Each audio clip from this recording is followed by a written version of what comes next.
Before the video begins, I'll ask you a big favor. Watch the video until the very end, because at the very end of the video, I've got an update on what happened on the 4th of July. So check out the end of the video and let me know what you think about what you see there.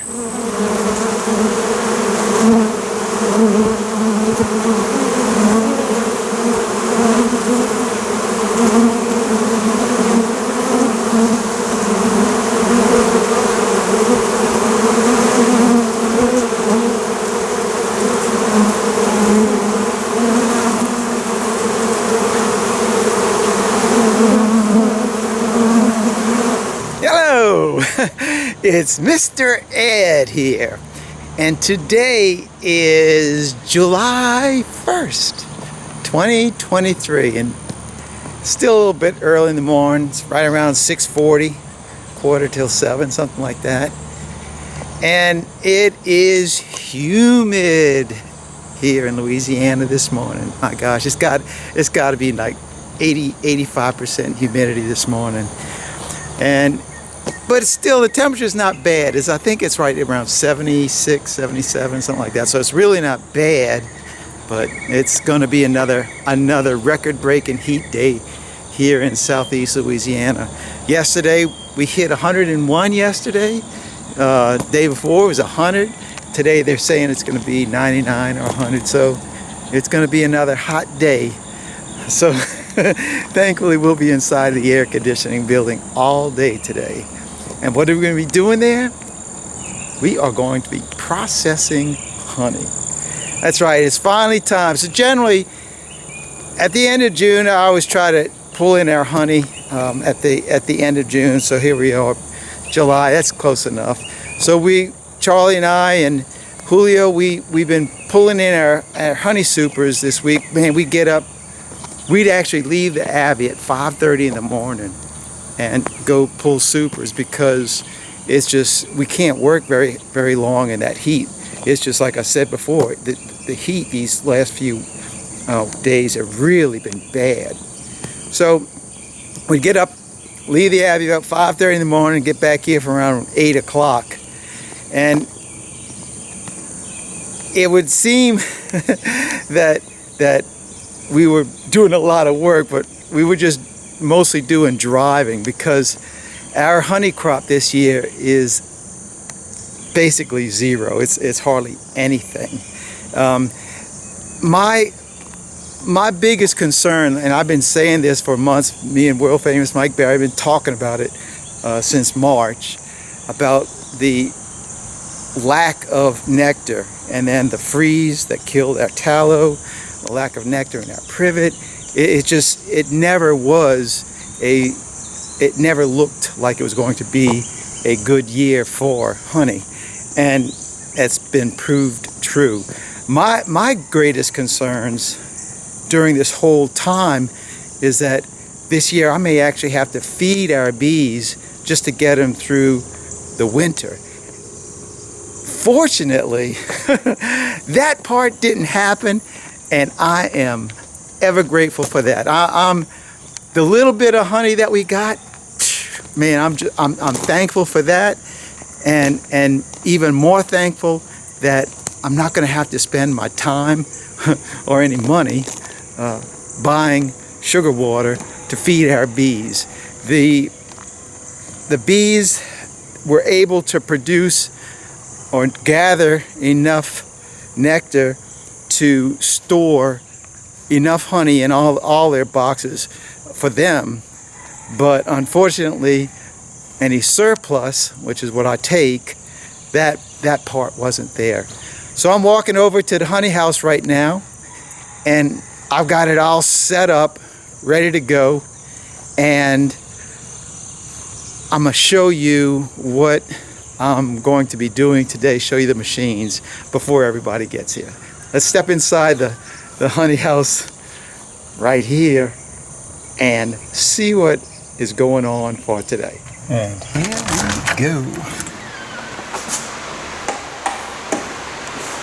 That's right, we got it all set up in here. I have it all set up in here.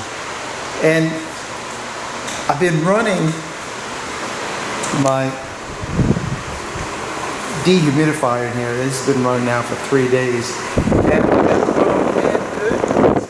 48% humidity in here, which is really good. And the reason I want to run the dehumidifier is to dry out our honey and not to let it absorb any moisture, because like I said, it's so humid right now that our honey will absorb the honey, the water, and well, we don't want that. So this is, I've been running that in there. So this is all of the honey that we got. That's right. We have 20 boxes. That's all we have. Let me turn off these fans and quiet things down a little bit. Things a little bit quiet here, other than the echo, right? So let me show you the process of what we're going to be doing. And I'm sure most of y'all have seen this stuff already, but it's interesting. At least I find it very interesting, the process that I use to process our honey. And we start with our uncapping machine. Now, this uncapping machine is a Dakota Gunness uncapper. And what this uncapper is a chain uncapper. There's basically two types of uncapping machines, a knife uncapper and a chain uncapper. And when making my selection of what uncapper I was going to be using for our operation, I decided to go for the chain uncapper, mostly because I just like the way it made the wax cappings. Instead of layers, it comes out in little very fine particles. And it does this by using chains. And here you go. You see these chains right here? There's a bar on the top right here with chains, and then underneath it, there's another bar with chains underneath it. And so what happens is that as our frame of honey passes through the machine, the bar with chains on top drag these chains. You see how long they are? They're probably about 1.5 inches long. It drags those chains across the surface of the cone, and these chains drag the cappings off. And so the bar on the top remove the cappings from the top of the frame, and then the bar underneath down here will remove the cappings from the underneath side. So as our frame passes through the machine here and exits out on this side, the frame is completely uncapped.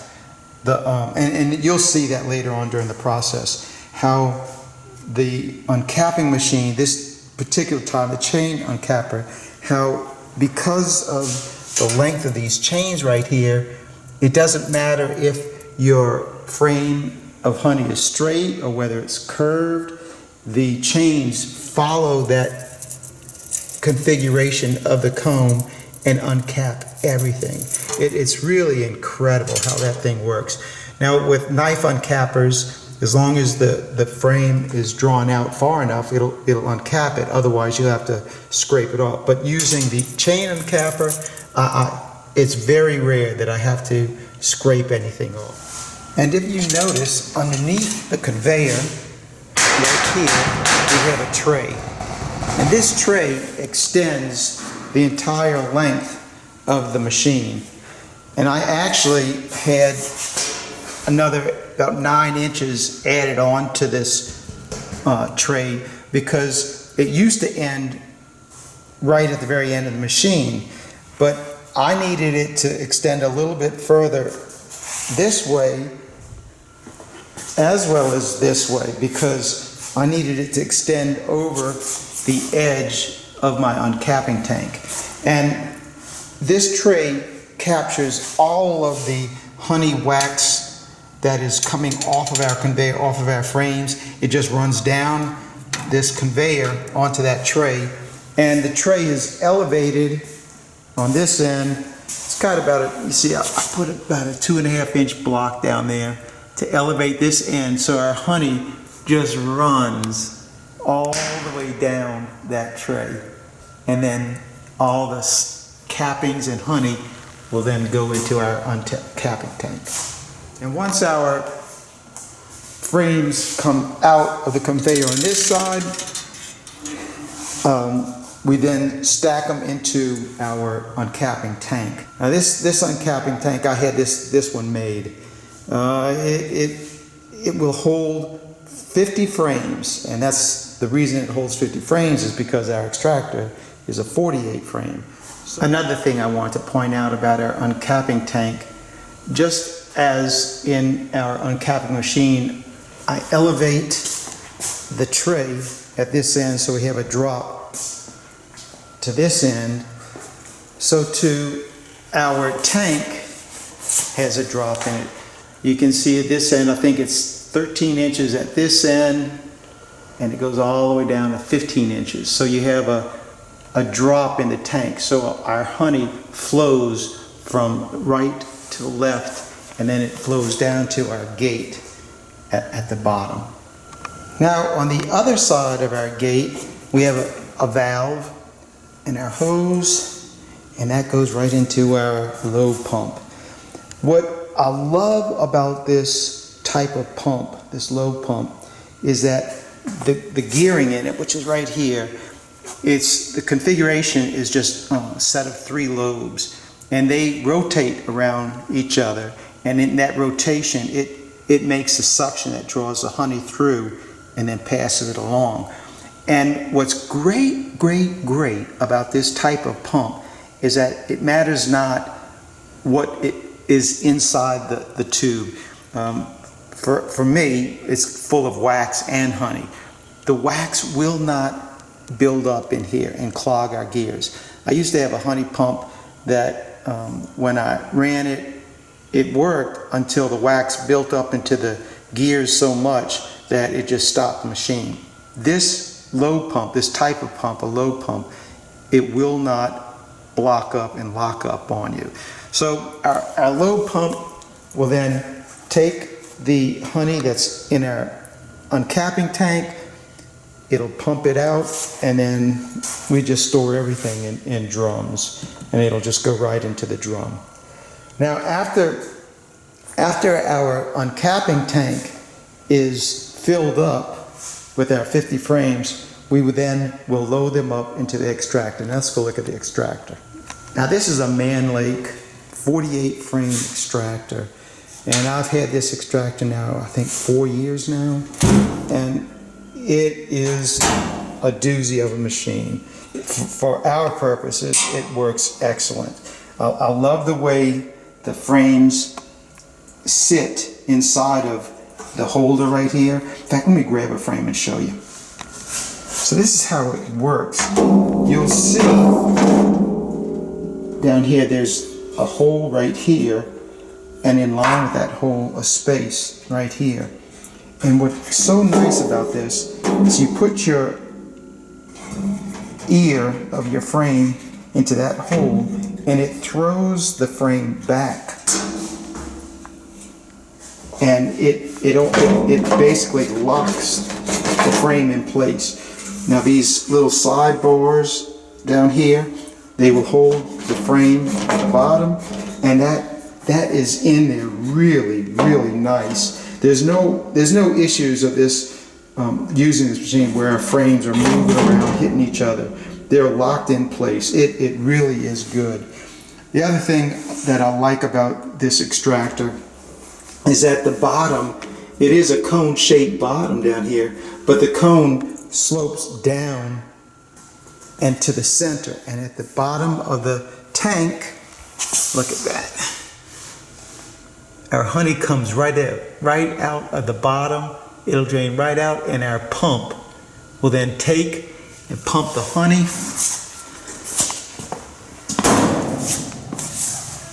There you go.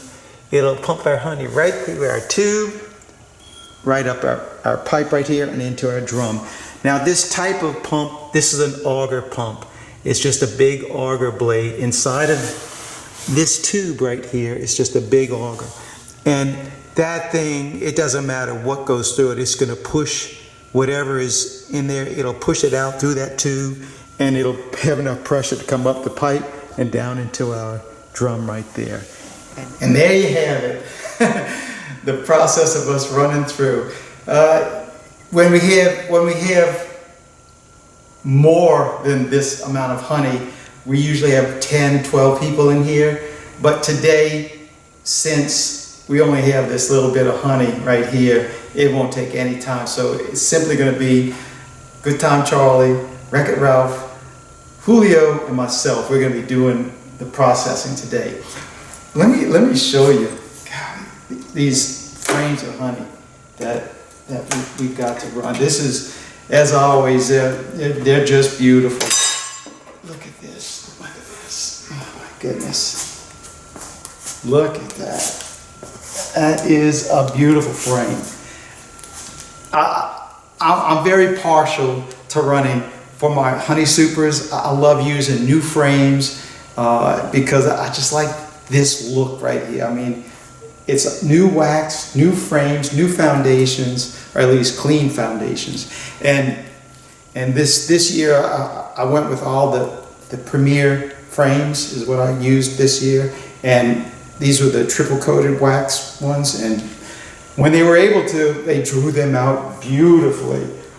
That's just, when we were going through our frames, I actually was picking frames. I probably only had 2 or 3 boxes that were full boxes of honey. I know this is one because all of them are all the same. So this is a whole full box of honey right here, and this is just another example.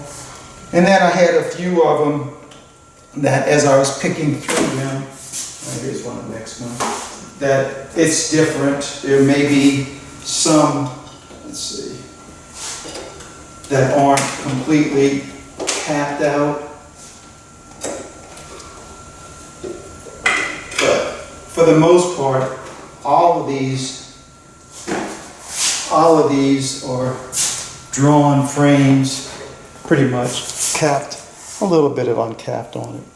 But this is what we're going to be running.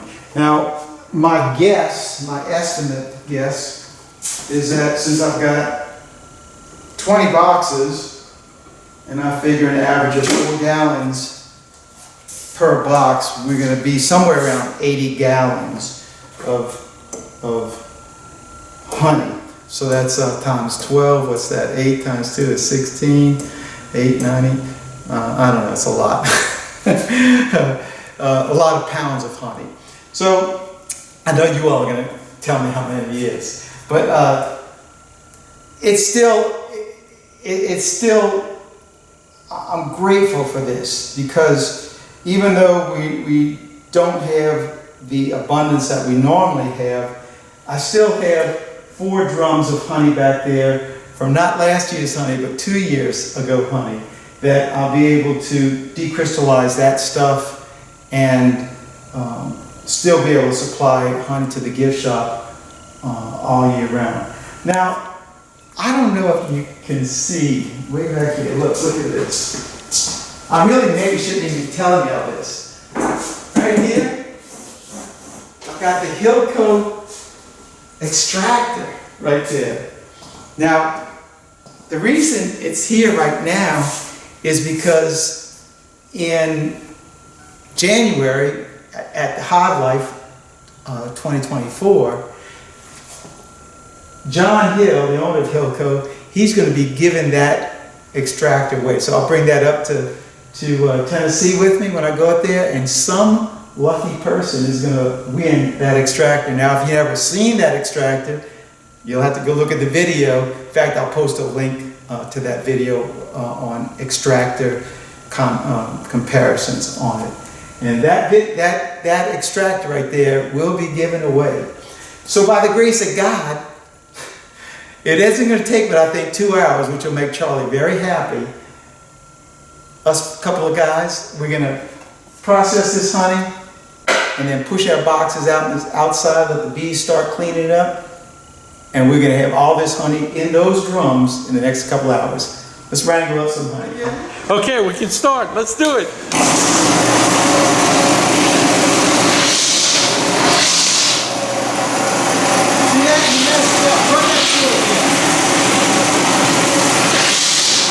Look at that, he already messed up. That's because you He messed up. Oh, look at this.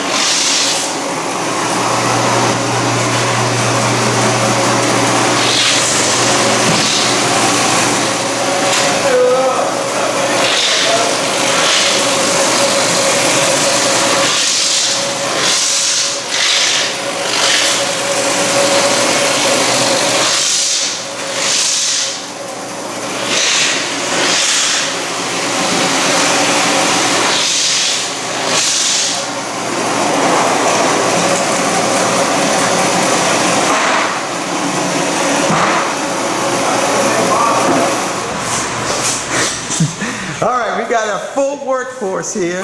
Julio, good time, Charlie, and Rankin Ralph. Everybody been asking about Ralph, so Ralph, I'm so happy that you made this Me one too. because you can finally be here in the video.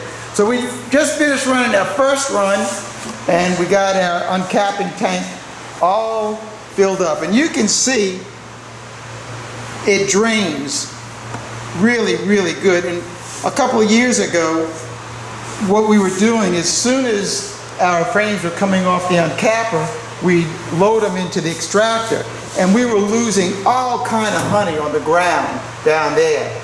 And so that's when we decided we needed an uncapping tank. So this is what we've done. We put the frames in the uncapper, let a bunch of the honey and wax milk drop down, and then from here we can load it into the extractor, and that way we're not losing a lot of honey on the ground. So now that's what we're going to do. We ran all this through the extractor to the uncapper, and now we're going to load up our extractor. Show us how to do it, Charlie. All right, we're going to start from this end because these were the first ones put in there, so they pretty much drained off. So now we're going to load the. This is really not my job. Whose job is it? This should be Ralph. Charlie's got to have one job. You know, we're union around here.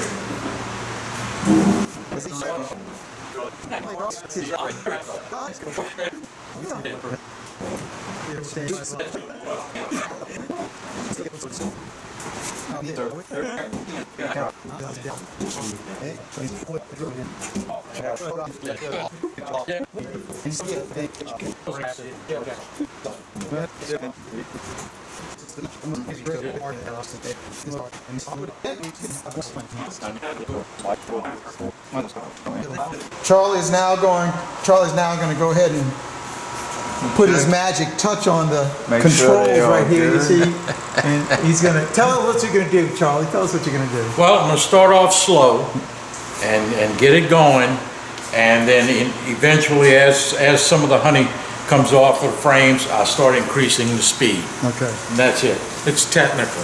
It's technical. Well, Charlie, you are a technical man, and you do have airplane experience. That kind of does look like a jet engine. That's true. Charlie, that's kind of how you wake up in the morning, huh, Charlie? Nice and slow. Get your bones working. There we go.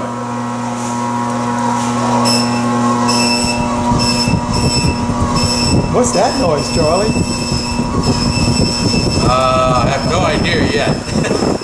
It sounds like a lack of lubrication. Maybe there wasn't enough oil in the transmission. Oh, it's this little fan motor.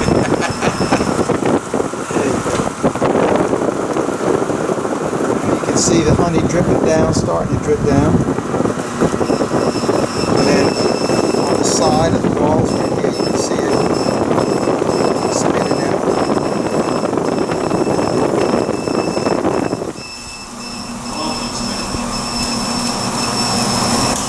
Now, according to OSHA, we're supposed to have these doors closed to prevent people from putting their hand in there.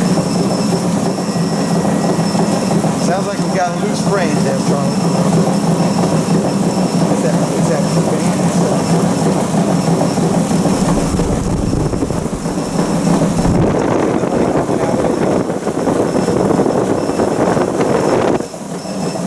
Charlie, at what point are you going to turn on the pump? At this point, we need to turn the pump on. So we're going to turn it on. You're going to see the honey flow out of the extractor.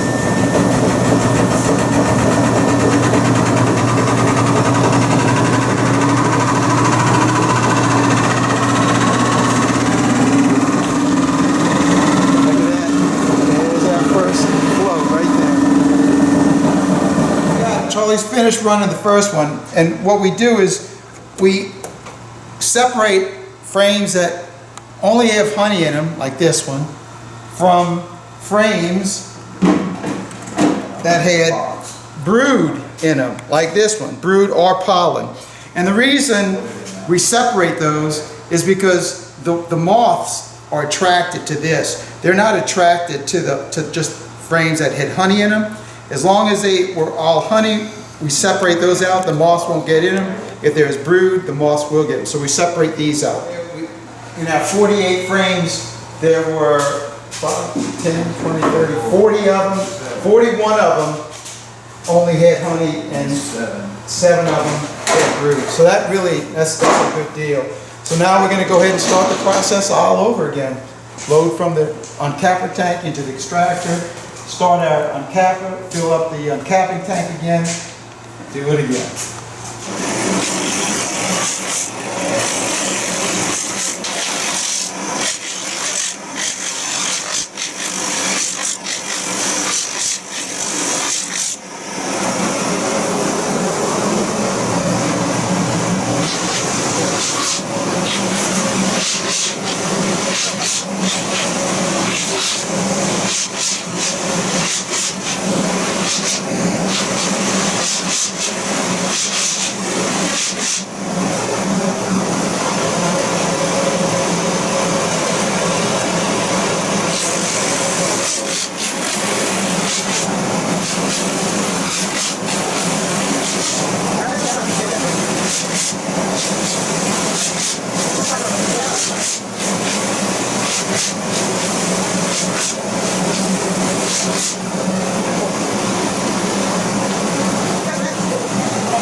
We have got a tank full of cappings and honey in here. I hope that 30-gallon drum is going to be able to handle it, but we'll find that out.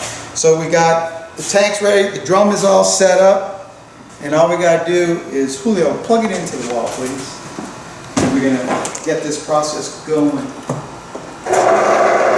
takes a little while for that ignition to get going, but once it does,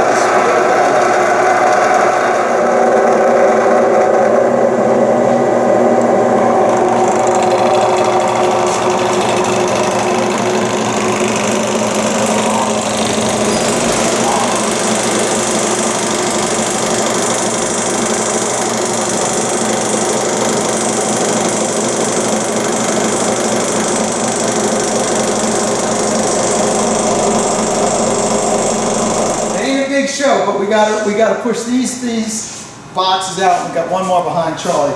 So, Julio, you want to start pulling the stuff down? We're gonna open up the garage door and roll out our boxes.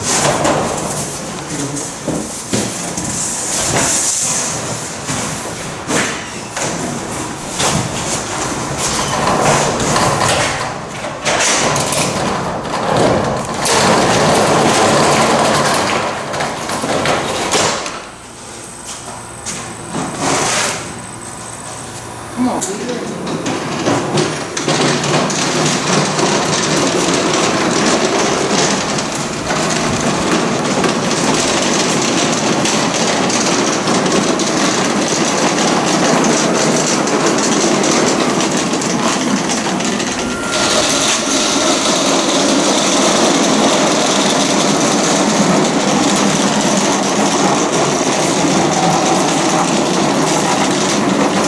It better be.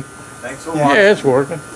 Keep on watching. We'll be making No, more. it's not Yeah. time. That's not it. They all want this thing in. What time is it right now, Charlie? It's time to go eat. Yeah, we're gonna go Lunch eat time. lunch. We roll those things out. And we're gonna come back from lunch and finish cleaning everything up. We'll get you a shot of the bees, what they look like. So we'll see you in a bit. Thanks for watching. No, Keep Ralph. on No, watching. Ralph. No, Don't John. take No. it off. Then making more. God bless everyone. Till the next. We're gonna clean out our pump right now. The hoses were already clean, but we gotta clean all the stuff off the inside of our pump, and then we'll clean off the pump as well. We just circulate cold water through it.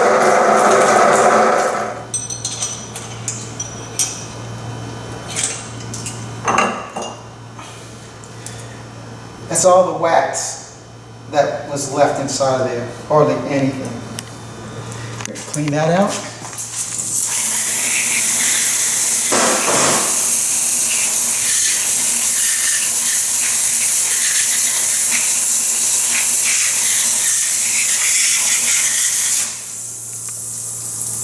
That's it, our pump's clean. Now we can get to cleaning everything else.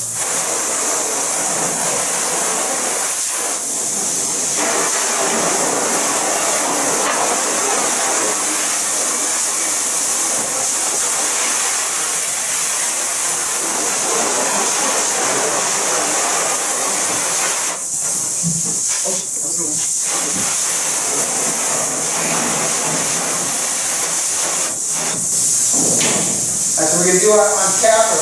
One thing we're gonna first clean up underneath this, because Charlie, can you show that camera? See what it looks like underneath that? There's a lot of cappings underneath that. So we gotta wash all that stuff off, and then the rest of it as well. We can start at the top and work down.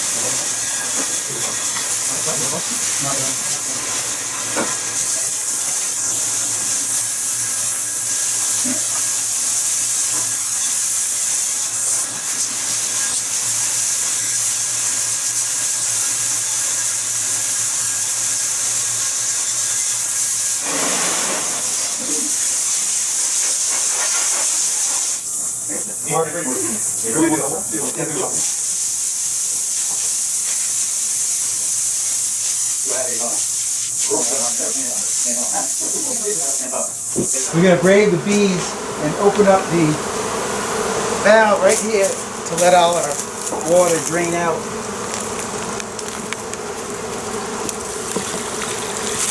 And that'll just go onto the ground, any honey, wax. The bees will come out here and get this stuff as well. It's not like we're wasting it.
Charlie, we got a spot for you right here.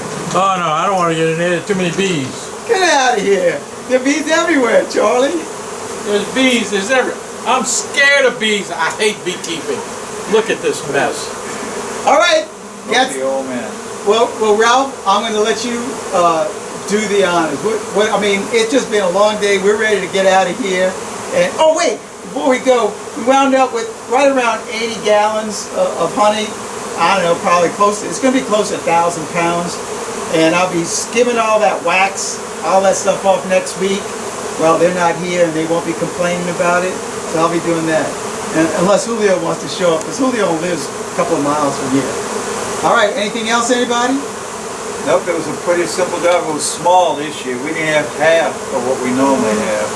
Half, So, we didn't have a quarter. yeah. Ralph. So it only took a few of us to get it done, and I think we did it in about an hour, but it took longer to clean up, like Jeff said, than it did to actually extract the honey. Yeah, one of the mistakes I made was I took the rack that was in the uncapping tank and the tray that was underneath the uncapper and I put it outside. Big mistake, because as hot as it is, it actually melted the wax. They had baked it on. Yeah, so me and Ralph were out there scrubbing the wax off that stuff for about 25 minutes. But all's good. We got it. Well, Charlie, what are we going to say? We're gonna wrap it up. Thanks for watching. Keep on watching.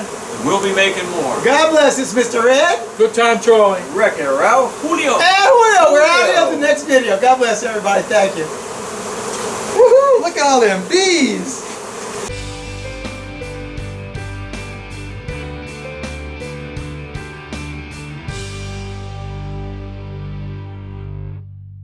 So on the 4th of July, I decided I'm gonna go live and talk about our honey harvest, or the little bit of honey harvest that we had.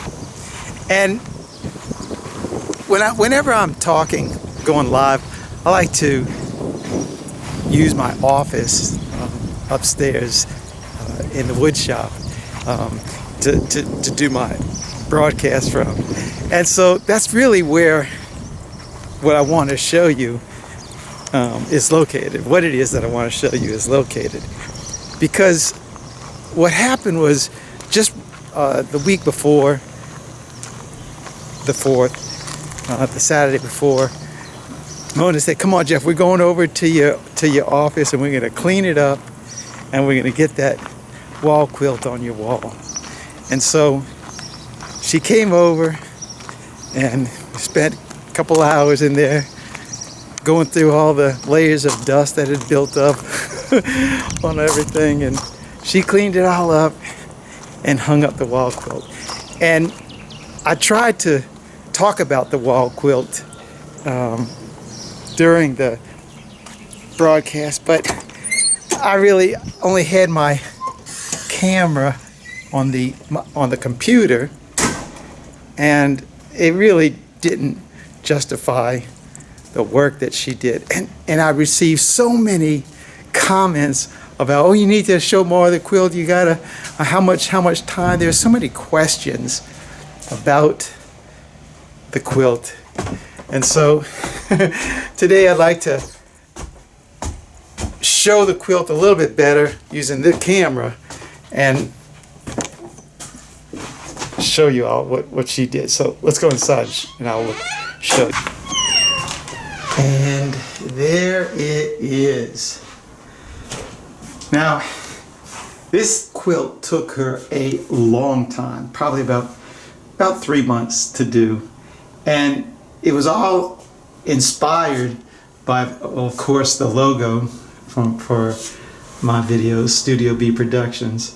But I'd asked her if she would make me a wall quilt that would reflect kind of like what a frame would look like. And so she came up with the design of these little hexagons, and she did a grid on the quilt initially and then cut out all these little different sized hexagon shapes and quilted them. And what I asked her to do is, I'd love to be able to get YouTube people to sign the hexes, at least sign some of them, and put them on there. Look at that. We got Fred Dunn, Ian Stapler, Bohemia V's, Jason. Look at this. We got JP, Joey Rouse.